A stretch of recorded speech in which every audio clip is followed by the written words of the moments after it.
السلام علیکم ورحمۃ اللہ وبرکاتہ۔ اگر کوئی شخص عشاء کی نماز کے بعد مسجد میں داخل ہوتا ہے اور تراویح کی نماز ہو رہی ہے اور اس کی عشاء کی نماز اگر چھٹی ہوئی ہے تو اس کے لیے بہتر افضل یہ ہے کہ وہ تراویح کی نماز میں ہی عشاء کی نماز کی نیت کے ساتھ کھڑا ہو جائے اور امام کے ساتھ جتنی رکعت بھی ملے، ایک یا دو رکعت جو بھی ملے، پھر اس کے بعد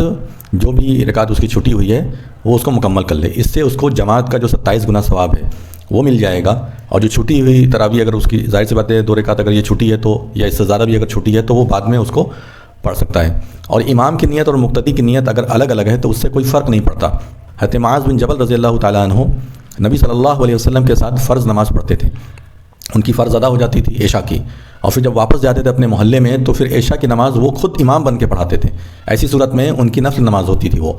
اور مقتدیوں کی اصل عشاء کی فرض نماز ہوتی تھی۔ اللہ کے رسول صلی اللہ علیہ وسلم کو بھی یہ بات پتہ تھی، لیکن اللہ کے رسول صلی اللہ علیہ وسلم نے اس ٹاپک پر آپ کو کبھی بھی عیب نہیں لگائی، نہ یہ کہا کہ اے معاذ تم کیسے نماز پڑھا سکتے ہو، تم تو میرے ساتھ پڑھ لیتے ہو، تو اس طرح کی کوئی بھی بات نہیں کہی۔ تو اس لیے یہ افضل ہے، یہ اچھا ہے کہ انسان مسجد میں جائے، اور اگر عشاء کی نماز اسی چھوٹ گئی ہے، پہلے تو وہ عشاء کی نماز جماعت سے پڑھنے کی پابندی کرے، اور اگر کسی وجہ سے یہ نہیں ہو پایا، اس کی چھوٹ گئی ہے، تو وہ تراویح میں جائے اور جا کر کے امام کے پیچھے عشاء کی نیت سے نماز پڑھے، انشاءاللہ اس کو نماز کا پورا مکمل ثواب ملے گا۔ وجزاکم اللہ خیرا، والسلام علیکم ورحمۃ اللہ وبرکاتہ۔